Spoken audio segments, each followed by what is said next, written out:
Incident number 1.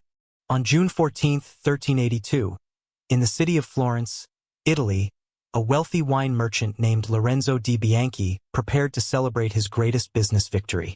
Lorenzo had just secured a rare shipment of southern grapes during a year of brutal shortages across the region. To impress rival traders and noble guests, he decided to demonstrate a dangerous shortcut in wine fermentation using heat instead of time. His servants warned him that wine gases could expand violently when heated inside sealed containers. Arrogant from success and blinded by pride, Lorenzo ordered the thick iron lid bolted tightly shut. Beneath the sealed vessel, a roaring fire was lit, causing the wine inside to churn and boil violently under pressure. Within minutes, the metal container began to tremble as trapped gases expanded with nowhere to escape. Ignoring the warning sounds of strained metal, Lorenzo stepped closer to place his ear against the lid. The moment his face hovered above the container, the internal pressure surpassed the iron's breaking point. The vat exploded outward with catastrophic force, launching the metal lid like a cannonball. The iron disc collided directly with Lorenzo's head, flattening his skull instantly. His body lifted briefly from the ground before crashing backward into a wall of shattered wine barrels. Boiling wine poured across his crushed body, searing exposed skin as he twitched in final reflex. His servants who rushed forward slipped in the burning wine and recoiled in horror at their master's ruined face. By the time help arrived, Lorenzo di Bianchi was already dead beneath scorched wood and twisted iron. The man who once ruled Florence's wine trade had been killed by the very product that made him powerful. His guests left the city in silence, spreading the story of the merchant who attempted to boil profit into existence. In the end, history remembered Lorenzo di Bianchi not as a master of trade, but as the man who was executed by exploding wine. Incident number 2. On September 22, 1927, in New York City, USA, elevator operator Thomas Reynolds began his morning shift at a newly constructed office building downtown.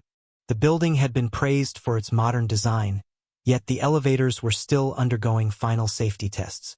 Tom had worked in elevators for years, yet today he would face a hazard no training could prevent. At precisely 8:14 a.m., a technician left the maintenance hatch open while inspecting cables on the 12th floor. Oblivious to the danger, Thomas stepped onto the empty shaft platform to reach the stuck elevator car.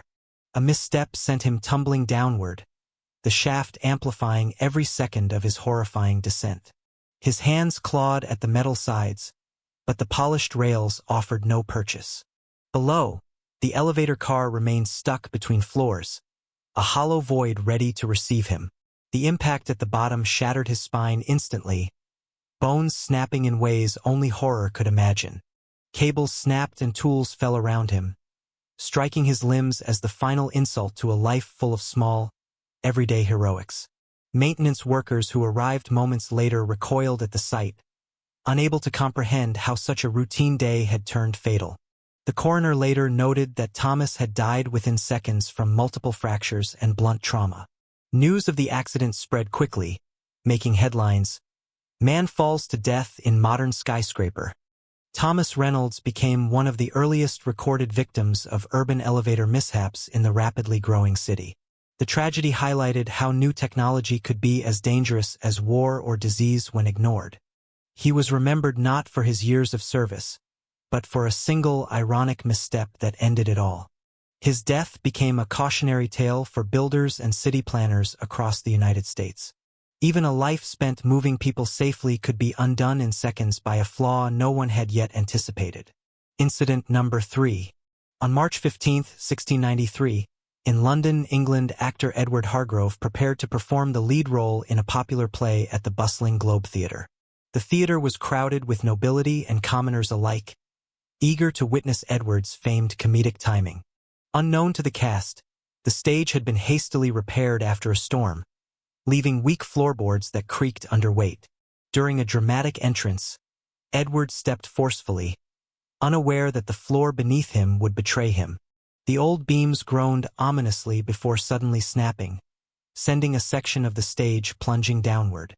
Edward's body tumbled into the trap below, a hidden storage pit filled with crates and stage props.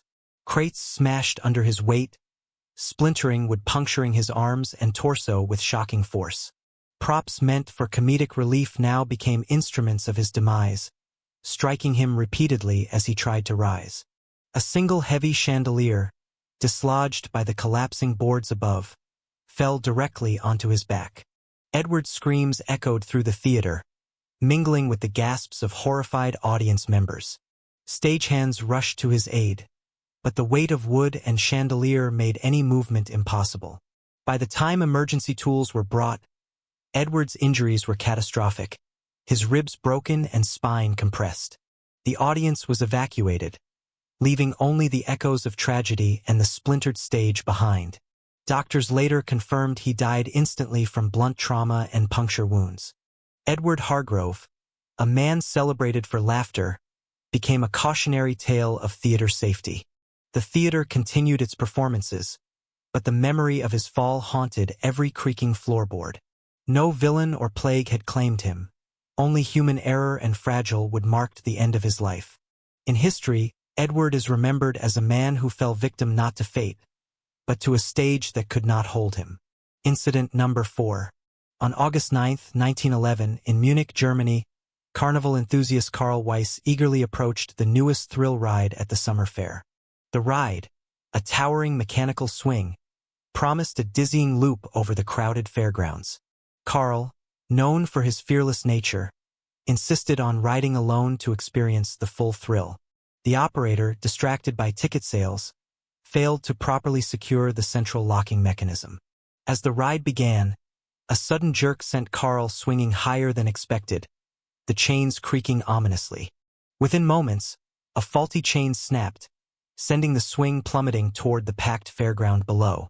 Carl struck a wooden stall headfirst, splintering beams piercing his torso and arms.